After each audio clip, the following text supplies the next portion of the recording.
الحمد لله رب العالمين والعاقبة للمتقين والصلاة والسلام على رسوله الكريم أما بعد فأعوذ بالله من الشيطان الرجيم بسم الله الرحمن الرحيم إن الله اشترى من المؤمنين أنفسهم وأموالهم بأن لهم الجنة وقال الله تبارك وتعالى يا أيها الذين آمنوا ادخلوا في السلم كافة ولا تتبعوا خطوات الشيطان إنه لكم عدو مبين۔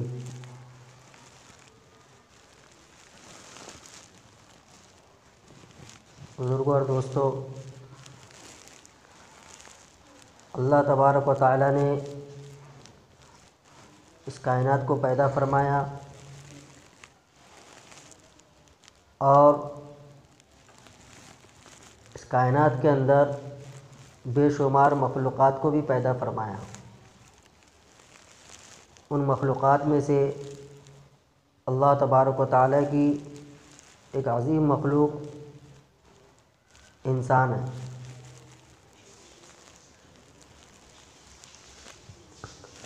اور انسانوں میں جو ایمان والے ہیں، جو اللہ کے احکام پر چلنے والے ہیں، رسول اللہ صلی اللہ علیہ وسلم کی رسالت کو تسلیم کرنے والے ہیں، آپ کے طریقوں کے مطابق زندگی گزارنے والے ہیں، وہ اشرف المخلوقات ہے۔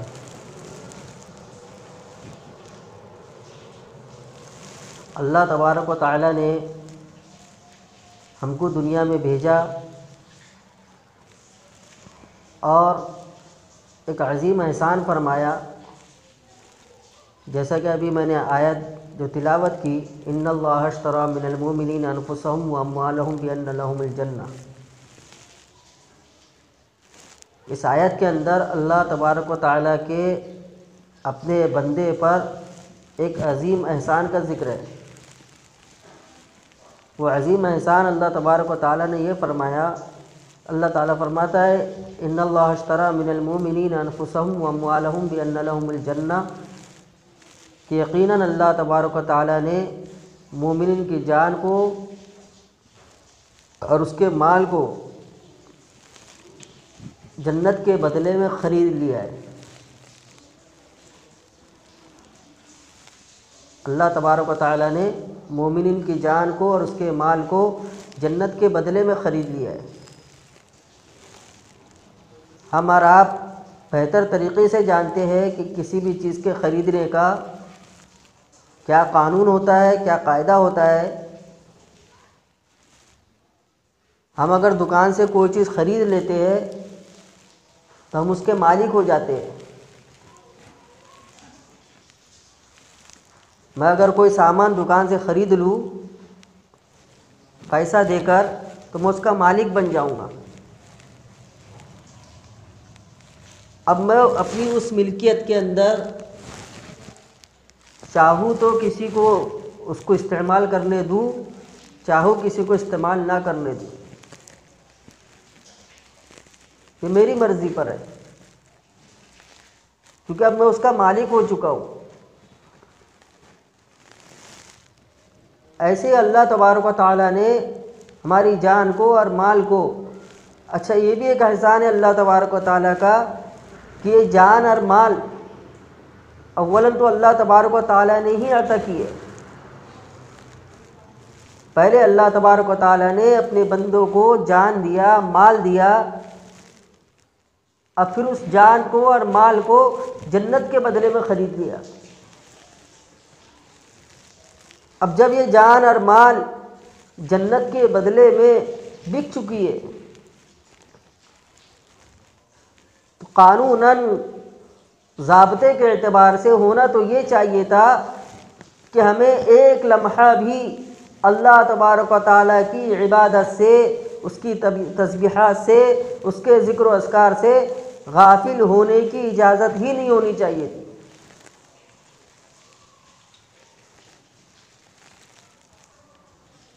کہ اب یہ مال تمہارا مال نہیں ہے، یہ جان تمہاری جان نہیں ہے، یہ جان اور مال تم جنت کے بدلے میں بیچ چکے ہو، اب تم کو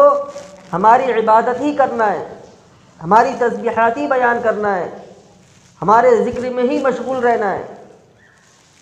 کوئی دنیاوی کام کرنے کی اجازت نہیں، کوئی مال کمانے کی اجازت نہیں، لیکن اللہ تبارک و تعالیٰ نے عظیم احسان یہ فرمایا کہ جنت کے بدلے میں جان کو اور مال کو خرید لیا، اور وہ جان بھی واپس کر دیا، اب مال بھی واپس کر دیا کہ چلو میں نے تو خرید لیا ہوں،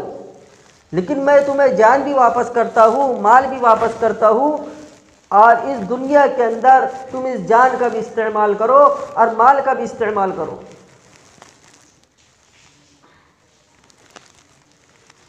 جائز طریقے سے اپنی خواہشات کو بھی پورا کرو، جائز طریقے سے مال بھی کما لو، کوئی منائی نہیں، بالکل چھوٹ دے دی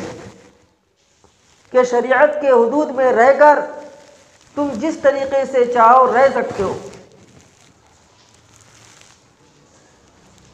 بس اس چیز کا خیال رکھنا ہے کہ جو بھی کرنا ہے شریعت کے حدود میں رہ کر کرنا ہے، جان کا استعمال کرنا ہے تو شریعت کی حد میں رہ کر کرنا ہے، مال کا استعمال کرنا ہے تو شریعت کی حد میں رہ کر کرنا ہے۔ اور اللہ تبارک و تعالیٰ نے یہ جان اور مال دینے کے بعد اور اس کائنات کو بسانے کے بعد اللہ تبارک و تعالیٰ نے انسانیت کے تحفظ کے لیے، ہمارے تحفظ کے لیے کچھ قوانین، کچھ نظام بنائے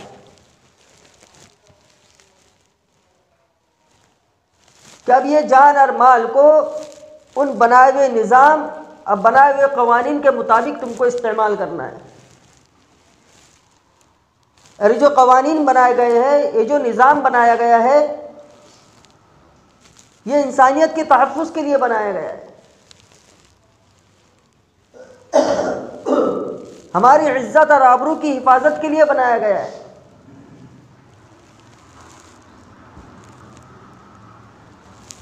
جو ان قوانین کی پابندی کرے گا، جو اللہ تبارک و تعالیٰ کے بنائے ہوئے نظام کے مطابق چلے گا، تو اس سے انسانیت کا تحفظ ہوگا، انسانیت کی عزت اور آبرو کی حفاظت ہوگی۔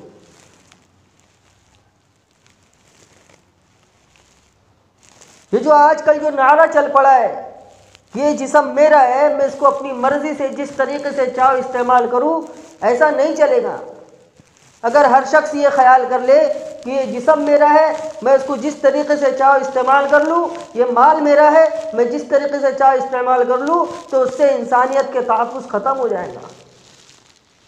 انسانیت کا تحفظ خطرے میں پڑ جائے گا۔ کفار و مشرکین کی طرف سے اگر یہ بات آوے کہ یہ جسم میرا ہے، میں اسے جس طرح چاہے استعمال کروں، تو کوئی افسوس کی بات نہیں ہے۔ افسوس اس وقت ہوتا ہے کہ کلمہ پڑھنے والا، لا الہ الا اللہ محمد رسول اللہ صلی اللہ علیہ وسلم کا اقرار کرنے والا، دل سے اس کی تصدیق کرنے والا، اپنے آپ کو مسلمان کہنے والا، مسلمان کے گھر میں پیدا ہونے والا، مسلمانوں جیسا نام رکھنے والا، مسلمانوں کے معاشرے میں رہنے والا، جب یہ کہتا ہے کہ یہ جسم میرا ہے، میں اسے جیسے چاہوں استعمال کروں، تو بڑے افسوس کی بات ہے۔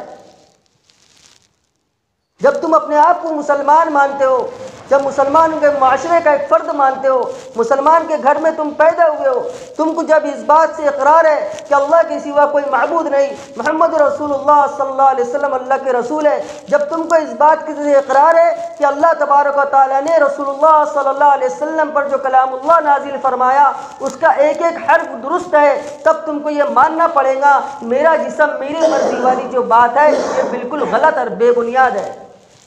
کیونکہ اللہ تبارک و تعالیٰ نے صاف طور پر فرما دیا، ان اللہ اشتری من المؤمنین انفسهم واموالهم بان لهم الجنہ، کہ ہم نے تمہاری جان کو اور تمہارے مال کو جنت کے بدلے میں خرید لیا ہے۔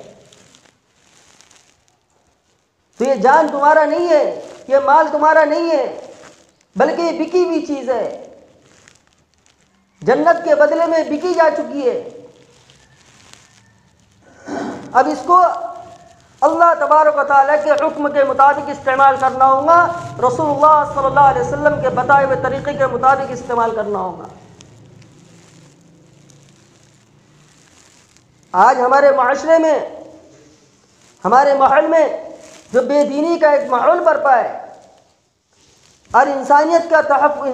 کا جو تحفظ وہ خطرے میں پڑ چکا ہے، اس کی سب سے بڑی وجہ یہ ہے کہ اللہ تبارک و تعالیٰ نے جو نظام زندگی ہم کو دیا ہے، جو ضابطہ ہمیں دیا ہے، جو قوانین ہمیں دیے، ہم نے اس کو فراموش کر دیا ہے۔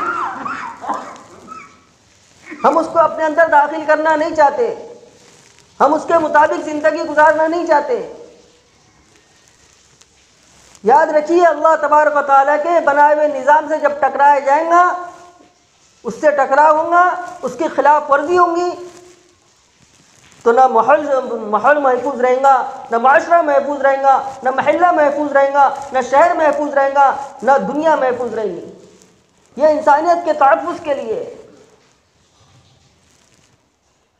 انسانیت کے تحفظ کا نعرہ بہت لگایا جاتا ہے کہ انسانیت کا تحفظ ہونا چاہیے، انسانیت کا تحفظ ہونا چاہیے، لیکن یاد رکھیے کہ بغیر قرآن پر چلے، بغیر اللہ کے کلام پر عمل کیے، انسانیت کا تحفظ کا سوچنا یہ بے بنیاد ہے۔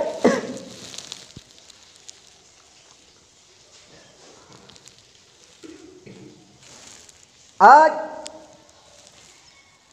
ہم نے اللہ تبارک و تعالیٰ کے احکامات کو جس بے دردی سے فراموش کیا ہے اور جس بے دردی سے ہم نے ٹھکرایا ہے، اب ایسا وقت آ چکا ہے، ایسا ماحول ہمارے معاشرے میں پیدا ہو چکا ہے کہ ہم اللہ تبارک و تعالیٰ کے حکموں کو اپنانا چاہتے ہیں، لیکن اپنانے چاہنے کے باوجود بھی اپنانے سے قاصر ہوتے جا رہے ہیں۔ اس لیے کہا جاتا ہے کہ اللہ کے حکم کے مطابق زندگی گزارو، اپنی زندگی کو رسول اللہ صلی اللہ علیہ وسلم کے طریقے کے مطابق بنا لو، کہیں ایسا نہ ہو کہ اتنی دیر ہو جائے کہ تم دین پر چلنا چاہو، اللہ کے احکام پر چلنا چاہو، رسول اللہ صلی اللہ علیہ وسلم کے طریقے پر چلنا چاہو، لیکن تمہیں چلنے نہ دیا جائے۔ تم دین کو اپنانا چاہو لیکن تم اپنا نہ سکو، تم اللہ کے احکام کو اپنانا چاہو لیکن اپنا نہ سکو، ایسا نہ ہو جائے۔ اور آج ہمارے ملک میں ایسی فضا بن رہی ہے، ہمارے ملک میں ایسی فضا بن رہی ہے کہ ہم نے شروعات میں، ابتدا میں اللہ کے احکام کو فراموش کیا، اللہ تبارک و تعالیٰ نے ایسے حالات لا کر کھڑا کر دیے کہ آج ہم اس حکم کو اپنانا چاہ رہے ہیں، لیکن ماحول اور معاشرے کے فتنے میں گرفتار ہو چکے ہیں۔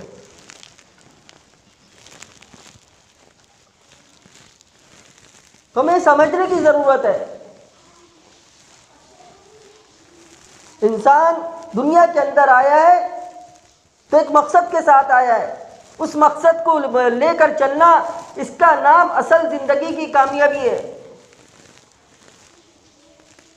اس مقصد کے ساتھ زندگی گزارنا یہ اصل کامیابی ہے۔ آج دیکھیے، ہم سب جانتے ہیں کرناٹک میں حجاب کے نام پر جو کچھ بھی ہوا،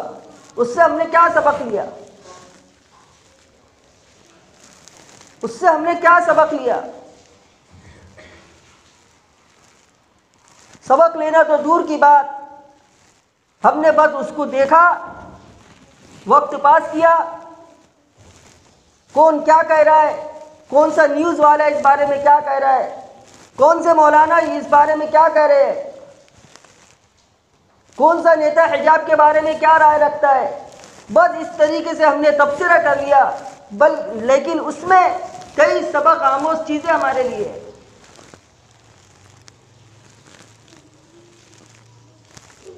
اس بہادر لڑکی کا اللہ اکبر کا نعرہ، یہ ایک سب سے بڑا سبق ہمیں یہ دیتا ہے، عبرت کا معاملہ دیتا ہے، عبرت ہمارے سامنے رکھتا ہے کہ ہم دن اور رات میں 5 مرتبہ نماز پڑھ رہے ہیں، ہر نماز میں اللہ اکبر کی صدا ہم بلند کر رہے ہیں،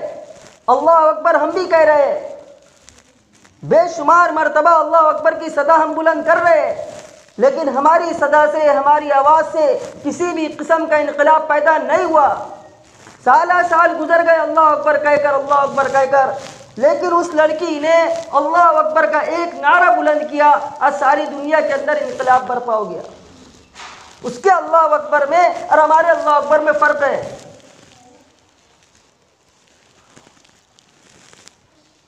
اس بچی نے جو اللہ اکبر کا نعرہ بلند کیا، اللہ تبارک و تعالیٰ کے خوف نے اس کو مجبور کیا اللہ اکبر کہنے پر، اللہ کی کبریائی نے اسے مجبور کیا اللہ اکبر کہنے پر۔ اس بچی نے ہمیں سبق دیا ہے کہ چاہے کچھ بھی ہو جائے، چاہے کیسا بھی ماحول کیوں نہ پیدا ہو جائے، ہمارا معاشرہ کتنا ہی بے حیائی کے اندر آگے کیوں نہ نکل جائے، کچھ بھی ہو جائے، میں اللہ کے قانون کو نہیں توڑوں گی، اللہ کے حکم کو نہیں توڑوں گی۔ قرآن آیات میں جس بات کا مجھے حکم دیا ہے میں اس کے مطابق زندگی گزاروں گی۔ یہ سبق اس بچی نے دیا ہے۔ تو یہ انقلابات جو برپا ہوتے ہیں، جب جب عظیم انقلابات ہمارے یہاں برپا ہوئے اور زندگی کا کایا پلٹا ہے،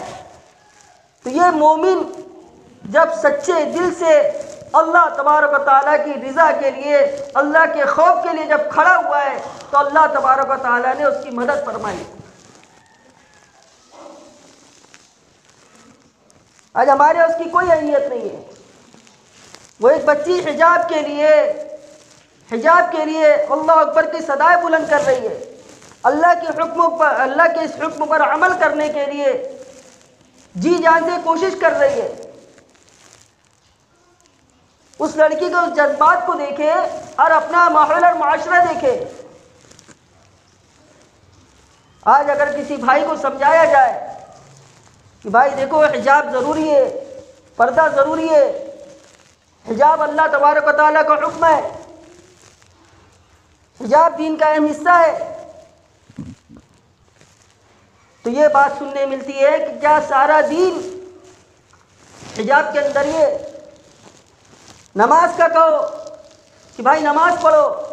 تو یہ سننے ملتا ہے کیا سارا دین نماز میں ہی ہے؟ روزے کا کہا جائے روزہ رکھو تو یہ سننے ملتا ہے کیا سارا دین روزے میں ہی ہے؟ سود خوری مت کرو، رشوت خوری مت کرو تو یہ سننے ملتا ہے کیا سارا دین اسی کے اندر ہے؟ یہ چھوڑ دیے تو کیا ہوتا ہے، یہ چھوڑ دیے تو کیا ہوتا ہے، ایسا یہ چھوڑنے سے کیا ہوتا ہے، یہ چھوڑنے سے کیا ہوتا ہے؟ ہم نے پورے دین ہی کو چھوڑ دیا، پورے دین کو چھوڑ دیا۔ آج ہم میں سے کس کو نہیں معلوم کہ حجاب، پردے میں رہنا یہ اللہ تبارک و تعالیٰ، عورتوں کو پردے میں رکھنا، عورتوں کا حجاب استعمال کرنا یہ اللہ تبارک و تعالیٰ کا حکم ہے؟ کسے نہیں معلوم؟ جو شخص قرآن پڑھتا ہے اسے بھی معلوم ہے، جو نہیں پڑھتا اسے بھی معلوم ہے۔ اللہ تبارک و تعالیٰ نے فرمایا قُل لِّلْمُؤْمِنِينَ يَغُضُّوا مِنْ أَبْصَارِهِمْ وَيَحْفَظُوا فُرُوجَهُمْ، اے نبی صلی اللہ علیہ وسلم فرما دیجئے مومنین سے کہ اپنی نگاہ کو نیچی رکھے اور اپنی شرمگاہ کی حفاظت کرے۔ وَقُل لِّلْمُؤْمِنَاتِ يَغْضُضْنَ مِنْ أَبْصَارِهِنَّ وَيَحْفَظْنَ فُرُوجَهُنَّ، اے نبی صلی اللہ علیہ وسلم فرما دیجئے مومنین عورتوں سے کہ اپنی نگاہ کو نیچی رکھے اور اپنی شرمگاہ کی حفاظت کرے۔ وَلَا يُبْدِينَ زِينَتَهُنَّ إِلَّا مَا ظَهَرَ مِنْهَا، اپنی زینت کو ظاہر نہ کرے، اپنی زینت کو ظاہر نہ کرے۔ وَلَا يُبْدِينَ زِينَتَهُنَّ، اپنی زینت کے مواضع کو ظاہر نہ کرے، إِلَّا مَا ظَهَرَ مِنْهَا، اللہ یہ کہ اس میں سے جو خود بخود ظاہر ہو جائے۔ یہاں پر صاف طور پہ اللہ تبارک و تعالیٰ نے حکم دیا ہے کہ عورتوں کو زینت کے مواضع کو، یعنی ان اعضاء کو ظاہر کرنا جائز نہیں ہے جہاں پر زینت استعمال کی جاتی ہے، زینت کا کوئی سامان استعمال کیا جاتا ہے۔ صاف طور پہ حکم دیا گیا ہے وَلَا يُبْدِينَ زِينَتَهُنَّ إِلَّا مَا ظَهَرَ مِنْهَا، کہ اپنے اعضاء زینت کو ظاہر نہ کرو مگر جو خود بخود ظاہر ہو جائے۔ اعضاء زینت جیسے عورتیں جو چوڑیاں پہنتی ہے تو جو کلائی پہ جو چوڑیاں پہنتی ہے یہ اعضاء زینت ہے، کان میں بالی پہنتی ہے یہ عضو زینت ہے، گلے کے اندر جو ہار وغیرہ زینت کا کوئی سامان پہنتے ہیں یہ بھی جو عضو زینت ہے۔ تو ان اعضاء کو ظاہر کرنے سے اللہ تبارک و تعالیٰ نے منع فرمایا ہے وَلَا يُبْدِينَ زِينَتَهُنَّ إِلَّا مَا ظَهَرَ مِنْهَا، کہ اپنی زینت کے اعضاء کو چھپا لو مگر جو خود بخود ظاہر ہو جائے۔ وَلْيَضْرِبْنَ بِخُمُورِهِنَّ عَلَى جُيُوبِهِنَّ، اور اپنے سر پر اوڑھنی ڈال لو، عورتیں اپنے سر پر اوڑھنی رکھے، اور اوڑھنی جو رکھنے کا حکم دیا گیا ہے رسول اللہ صلی اللہ علیہ وسلم کی صحابیات، رسول اللہ صلی اللہ علیہ وسلم کے ازواج سے، صحابیات سے یہ بات متواتر ثابت ہے کہ اوڑھنی رکھنے کا جو مطلب بیان کیا گیا ہے، وہ اوڑھنی رکھنے کا مطلب یہ تھا کہ اوڑھنی جو ہے اس طریقے سے ہوا کرتی تھی جس سے چہرہ ڈھک جاتا تھا، جس کو آج ہمارے یہاں گھونگھٹ کہتے ہیں۔ اوڑھنی اس انداز سے ڈالی جاتی تھی جس سے چہرہ پورا ڈھک جاتا تھا، جسے آج ہمارے یہاں گھونگھٹ کہتے ہیں۔ اور ایک جگہ اللہ تبارک و تعالیٰ نے حکم دیا امہات المومنین کو، تمام مومن عورتوں کو خطاب کر کے اللہ تبارک و تعالیٰ نے فرمایا یا نساء النبی لستن کعاد من النساء ان اتقیتن، اے نبی کی عورتیں تم عام عورتوں کی طرح نہیں ہو، ان اتقیتن اگر تم تقوی والی ہو۔ لیکن یہاں پر اللہ تبارک و تعالیٰ نے صاف طور پر فرما دیا امہات المومنین سے، جبکہ ہمارا ایمان ہے امہات المومنین جیسا تقوی والا کوئی ہو نہیں سکتا، امہات المومنین سے جیسا خوف خدا والا کوئی ہو نہیں سکتا۔ لیکن اللہ تبارک و تعالیٰ نے امت محمدیہ کو اپنے بندوں اور بندیوں کو سمجھانے کے لیے فرمایا یا نساء النبی لستن کعاد من النساء ان اتقیتن، اے نبی کی عورتیں تم عام عورتوں کی طرح نہیں ہو اگر تم تقوی اختیار کرو۔ تو اللہ کا خاص بندہ بننے کے لیے صرف نبی کی عورت ہونا کافی نہیں ہے، نبی کی بیوی ہونا کافی نہیں ہے، بلکہ تقوی شرط ہے۔ تو یہاں سے ہمارے ان خیالات کا رد ہو جاتا ہے،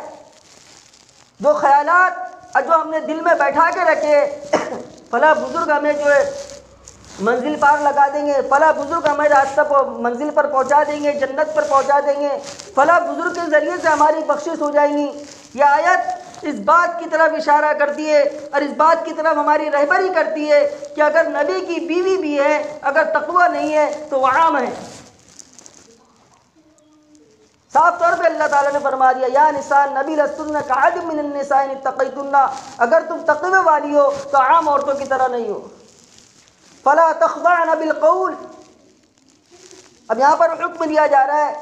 کہ جب تم کسی سے بات کرو فلا تخضعن بالقول، تو نزاکت کے ساتھ بات مت کرو، یعنی نرمی والا لہجہ، ایک دم ایسی نرمی کہ جس سے فیطمع الذی فی قلبہ مرض، اس کے دل میں لالچ پیدا ہو، جس کے دل میں مرض ہو۔ یعنی عورتوں کو یہ حکم دیا جا رہا ہے کہ عورتیں غیر محرم مرد سے اگر بات کریں تو ایسے انداز میں بات نہ کرے فیطمع الذی فی قلبہ مرض، جس کے دل میں مرض ہے اس کے اندر لالچ پیدا ہو۔ منافقین بھی تھے جو کبھی کبھی بات کرنے کے لیے کچھ ضرورت پیش آتی تو بات کرنے کے لیے آ جایا کرتے تھے، تو ان کی طرف اشارہ کر کے فرمایا فیطمع الذی فی قلبہ مرض، جس کے دل میں مرض ہو، اس کے دل میں لالچ پیدا نہ ہو، ایسی نزاکت سے بات نہ کیا کرو۔ تو کس انداز سے حجاب کا حکم دیا جا رہا ہے؟ صرف پورے جسم کو ڈھانپنے کا حجاب نہیں ہے، بلکہ انداز تکلم میں بھی حجاب کا حکم دیا جا رہا ہے کہ اپنا انداز تکلم بھی ایسا نہ رکھو جس سے دوسرے کے اندر لالچ پیدا ہو جائے۔ وقرن فی بیوتکن، آگے اللہ فرماتا ہے وقرن فی بیوتکن، اپنے گھروں میں قرار سے رہے، عورتیں بلا ضرورت بھاری نہ نکلے، یہ حکم دیا جا رہا ہے۔ بلا ضرورت شدیدہ عورتیں گھر سے باہر نہ نکلے۔ ولا تبرجن تبرج الجاہلیت الاولی، امہات المومنین کے ذریعے سے تمام امت مسلمہ کو، ماں بہنوں کو حکم دیا جا رہا ہے کہ تم زمانے جاہلیت میں جیسے زینت کے ساتھ پھرا کرتی تھی ویسے نہ پھرا کرو۔ تو یہاں پر جو اللہ تبارک و تعالیٰ نے پردے کا اور اس کے علاوہ دیگر آیتوں کے اندر پردے کا جو حکم دیا ہے، یہ پردے کا حکم تمام امت محمدیہ کی ماں بہنوں کے لیے ہے۔ ہماری ماں بہنیں، ہماری بیٹیاں یہ ایجوکیشن، تعلیم، یہ ساری چیزیں حاصل کرے گی، لیکن یہ سارے حجاب کے اندر رہ کر کرے گی۔ اور اس بچی نے کرناٹک کے اندر ہمیں سبق دیا ہے کہ ہم ایجوکیشن حاصل کریں گے، تعلیم حاصل کریں گے، دنیاوی فنون کو حاصل کریں گے، ہم بڑی سے بڑی ڈگری لیں گے، لیکن اپنے رب کے بنائے ہوئے قانون کو نہیں توڑیں گے۔ یہ سبق اس بچی نے دیا ہے۔ ہم اپنے رب کے بنائے ہوئے قانون کے پابند رہیں گے۔ اور یاد رکھیے، تاریخ کو اٹھا کر دیکھیے، جب یہ پردے کا حکم نازل ہوا، سیرت کی کتابوں کو اٹھائیے، تفسیر کی کتابیں پڑھیے، قرآن کو ترجمے کے ساتھ پڑھیے، تب سمجھ میں آئے نا کہ یہ پردے کا حکم نازل ہونے کے بعد کیا معاملات تھے۔ پردے کا جو حکم نازل ہوا، اس کے بعد جو عورتیں بے پردہ دکھتی تھی، روڈ پر بے پردہ دکھتی تھی، تو دیکھنے والے لوگ دیکھ کر سمجھ جایا کرتے تھے کہ یہ کنیز ہے، یہ باندھی ہے۔ بے پردہ گھومنا یہ عورت کے خاندانی وجاہت کو، خاندانی عزت کو گھٹا دیا کرتا تھا۔ یہ تصور کیا جاتا تھا جو لڑکی عورت بے پردہ جا رہی ہے، اس کے بارے میں یہ تصور کیا جاتا تھا کہ یہ اونچے خاندان کی نہیں ہے، عزت دار گھرانے کی نہیں ہے۔ کیونکہ شریعت نے کنیز کو حکم دیا ہے کہ وہ چہرہ بھی کھول سکتی ہے، ہاتھ وغیرہ کام کاج کی وجہ سے ہاتھ بھی کھول سکتی ہے، ان کے لیے یہ حکم ہے۔ اس کے علاوہ جو دیگر جو گھر میں جو عورتیں رہ رہی ہے، گھر میں بھی عورت کے لیے چھوٹ ہے کہ گھر میں کام کاج کرتی ہے تو کام کاج کرنے کی وجہ سے یہ ہاتھ وغیرہ کھلے رہ جاتے ہیں، چہرہ کھلا رکھنا پڑتا ہے، اس کی اجازت ہے۔ لیکن جب گھر سے باہر نکلیں گی تو یہ سارا حجاب کرنا اس کے لیے ضروری ہے، اور یہ قرآنی آیات سے ثابت ہے۔ تو جو لوگ یہ کہہ رہے ہیں کہ حجاب کا حکم قرآن میں نہیں ہے، انہوں نے یا تو قرآن پڑھا ہی نہیں ہے، اور یا تو قرآن پڑھنے کے باوجود بکاؤ ہونے کی وجہ سے، اپنی سستی شہرت حاصل کرنے کی وجہ سے قرآن کی اس آیت کا انکار کر رہے ہیں کہ حجاب کا حکم قرآن کے اندر نہیں ہے۔ بہرحال یہ بچی کے ذریعے سے ہمیں جو سبق ملا ہے، اس کی ایک اللہ اکبر کی صدا جو سارے ورلڈ کے اندر، پوری دنیا کے اندر انقلاب برپا کیے، اس سے ہمیں سبق لینا ہے کہ اس کے اللہ اکبر میں وہ جذبات تھے، وہ خوف خدا تھا، جس کی وجہ سے اللہ تبارک و تعالیٰ نے ساری دنیا کے اندر اس کی بات کو پہنچا دیا۔ پہلے ہماری بچیاں ایجوکیشن حاصل نہیں کرتی تھی، اس سے شکایت تھی، تعلیم حاصل نہیں کرتی تھی، اس سے شکایت تھی، اب تعلیم حاصل کر رہی ہے، آگے بڑھ رہی ہے، ڈگریاں لے رہی ہے، اعلیٰ سے اعلیٰ تعلیم حاصل کر رہی ہے، تب ان کو تعلیم سے کیسے روکا جائے، ایجوکیشن سے انہیں کیسے روکا جائے، یہ اس کی سازش چل رہی ہے۔ اللہ تبارک و تعالیٰ ہدایت دے، اور اللہ تبارک و تعالیٰ ہماری بچیوں کی، بیٹیوں کی، سب